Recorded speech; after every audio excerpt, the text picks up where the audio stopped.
Well, Spring, as I sit here high above ice level at Ball Arena, the beginning of the third period, it felt like the vibes were through the roof. Cale Makar had scored his 15th goal of the season.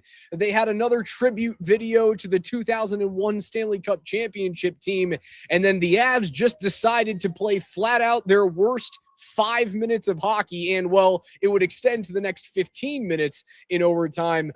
They played their very worst period of hockey here in the third against the Philadelphia Flyers. And this was a team that was coming just 2 days off of blowing a late third period lead in Utah against the Mammoth.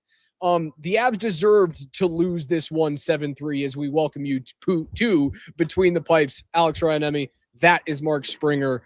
I told you a couple nights ago, Spring, that game, that shootout loss to the Ducks was not a wake-up call. This third period certainly was.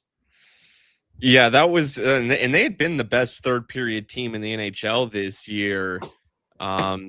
Google says plus 37. I'm not sure if that includes the third period that was tonight, but even in all of their losses, they've fought in the third, or they fought well. I thought that they gave it a good shot. This third period, now, the couple of early goals in the period, they really did you away.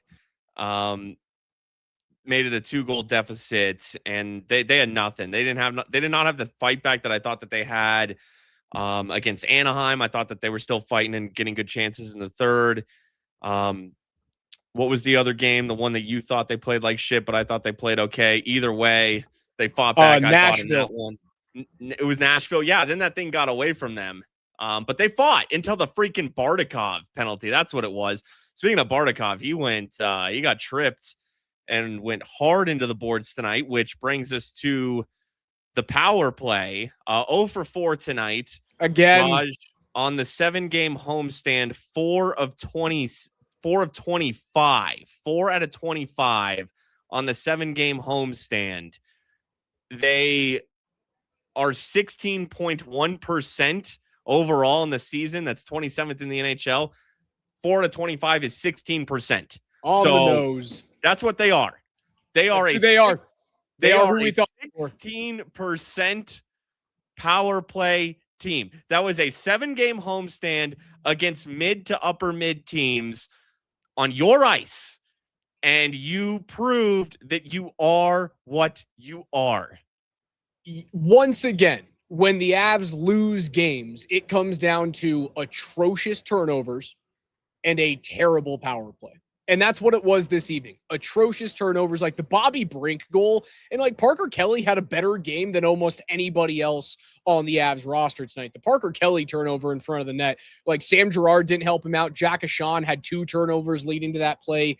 But like Parker Kelly just gives the puck to the former Denver Pioneer, Bobby Brink. And instead of being tied at 2-2, you're now having to fight back. Yeah, Cale Makar comes back and he ties the game at 3 on a beautiful, beautiful shot off of the left face-off dot. It's tied at 3 at that point. You go, all right, finally they're going to wake up and they're going to continue this play. And they come out in the third period again against a Rick Tocchet team that a couple of nights ago, did you see how Philadelphia lost to Utah?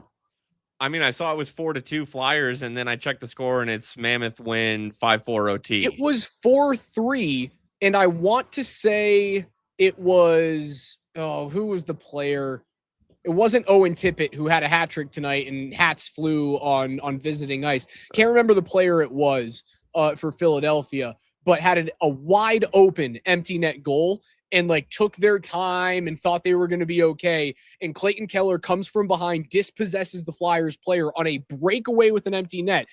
Utah goes down and scores. They win in overtime. So that was the team that you played tonight going into the third period tied at 3, and they boat raced you in the final 20 minutes. Again, this better be a wake-up call for an Avs team that is now 4-4-2 in their last 10 games. Yes, they still have a 10-point cushion against Dallas and against Minnesota with games in hand. I'm still not nervous about like their standing in the Western Conference, but You know what a lot of people have been asking for? The Avs not to be able to coast through this season, much like Tampa Bay and much like Boston did a few years ago when they were going on their crazy runs and lost in the first round. What we're seeing right now is a little bit of a regression to the mean, and a team that probably has to look themselves in the mirror and go, well, fuck, it's time to do something on the 4-game road trip that we have in Canada and in Detroit.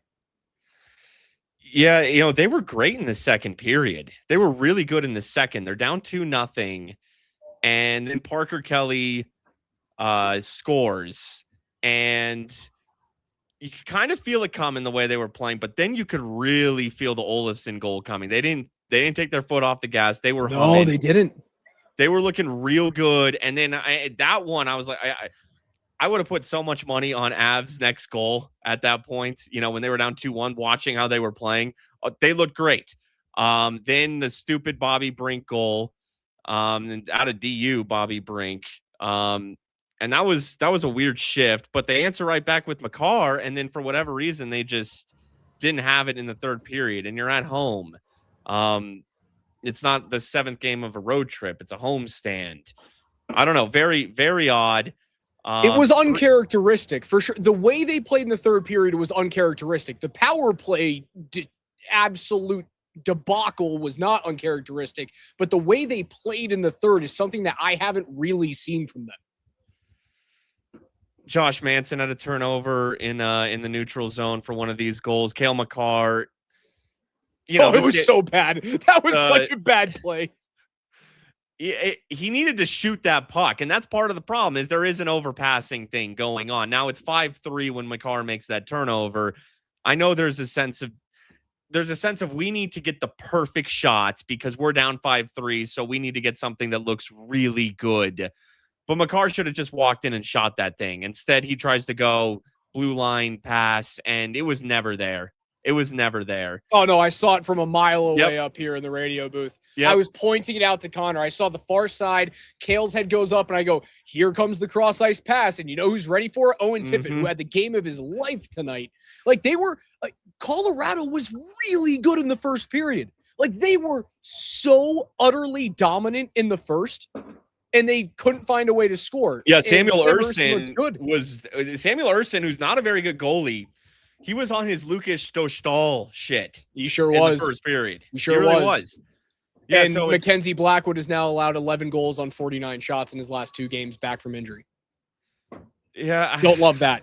I think he's out of rhythm right now. I think Mackenzie Blackwood is out of rhythm. That's what Bednar said. You can tell when he's on. And look, I don't put the majority of the goals on him tonight, for example. And I know this is going to get brought up. I'll be the one. And I love this player, but Sam Girard gets bodied up by Michkov. He was bad tonight. And Tiparuski, I mean, any goaltender. Tiparuski. Look at you. That was great. There's a Russian player on a Tiparuski. Look. So good. I mean, Girard does nothing to push Michkov out of the way. Does nothing to affect him. I mean, he's just there. He's like Michkov isn't a big dude. He's like a very average human. It was like a cardboard cutout of Sam Girard was there. Like I just placed that on the ice. Yeah. Yeah, man. It was a bad third period, brother. Jack Sean had been playing well, but then he makes a couple mistakes. You traded Solovyov. You decided to do that. I think it is towards something bigger, but until that something bigger comes, you're stuck with what you're stuck with because Taves is still out. They do miss Landeskog still. Did you see who they were? That was such a bad third period. So bad. Did you see who they were linked to earlier today by Kevin Weeks? Yep. And I was going to bring this up. We got to bring this up because you know what, dude? I hate to tell. You want to know why I wanted to bring it up? Because I don't think Olofsson is working on the power play. And they're missing a left-handed shot. Ooh. Could Evander Kane be the left-handed shot that you add on the power play? He certainly adds net front presence. Now, would he be the guy on the outside?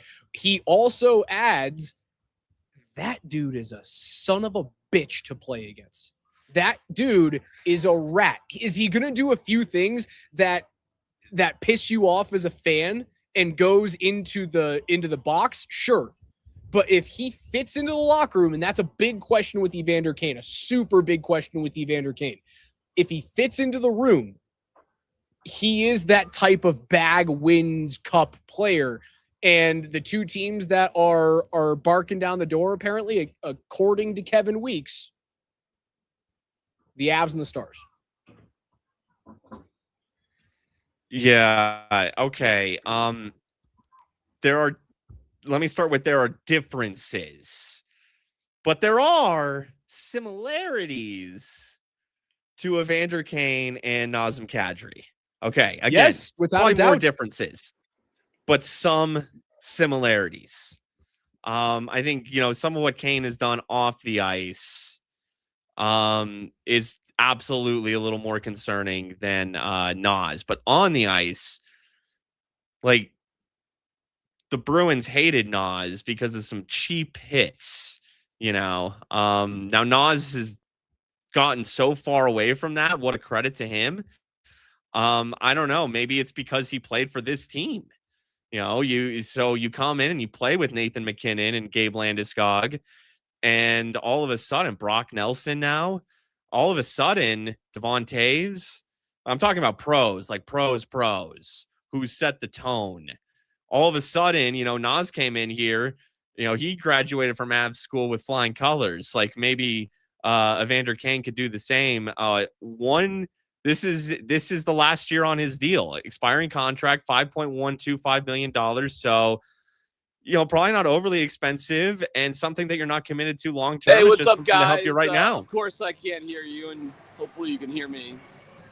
What's happened? I'll give you what's going on, and I'll let you get to it. But I asked Jared Bednar after the game, how would he evaluate this homestand? And he was like, well, dummy, if we won, 4-1-2 would have been pretty good.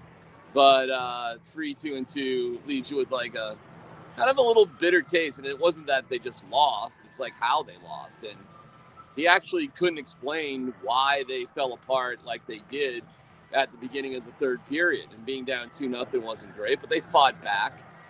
But it just wasn't good enough. And speaking of not good enough, he didn't mince words about Mackenzie Blackwood. It's not good enough.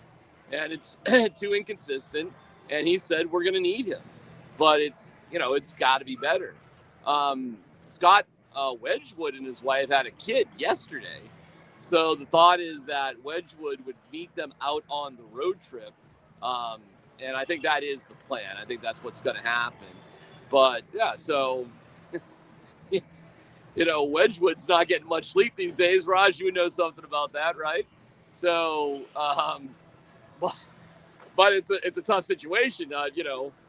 They need Wedgwood, and I do wonder how much patience they're going to have with Blackwood. I get it. He needs more time, but the Avs have hit kind of this weird lull right now. And it's going to be a minute until Gabe Landeskog gets back and Toews. I don't know. Who knows? I mean, you got to kind of figure it out here. And it's not that, like I said, they're just losing. They're kind of losing in like a bad way. Cale Makar had really no explanation about how to fix the power play. And Mackenzie Blackwood talked for like 30 seconds tonight after the game. And the overall kind of questioning was like, hey, Mackenzie, you okay, bro? And I don't think the answer is yes. I think there's a lack of confidence. He's not seeing the puck great. And listen, guys, they were in this bad boy, even though they weren't playing necessarily great. But it was 3-3, and then they allowed 2 goals at the beginning of the third. And, hey, in my just honest opinion, I think they probably should have pulled Blackwood, but I think they were sympathetic to the fact Wedgwood had a kid yesterday. It might not have been the sharpest tool in the shed. So kind of a weird moment here in the season. Not panic. No way is there close to panic. But it was overall just kind of an unsatisfactory homestand. Now, I'll tell you this. The atmosphere here at the game was fantastic because of the reunion with the 2001 team. And it was fun, like, bumping into guys. They had their cool Letterman jackets on, and they were kind of roaming all over the building. And shared an elevator ride with Joe Sakic and like 3 or 4 teammates at the Stanley Cup. And I had my dinner plate. And Joe looks at me and he goes, D-Mac, you just getting here? Caught me. But it was a fun atmosphere. That was all great. I wish the play on the ice matched that. So there you go. Avs now go on the road, and we'll see how it turns out. Boys, I'll leave you to talk about it. See you later. That is Darren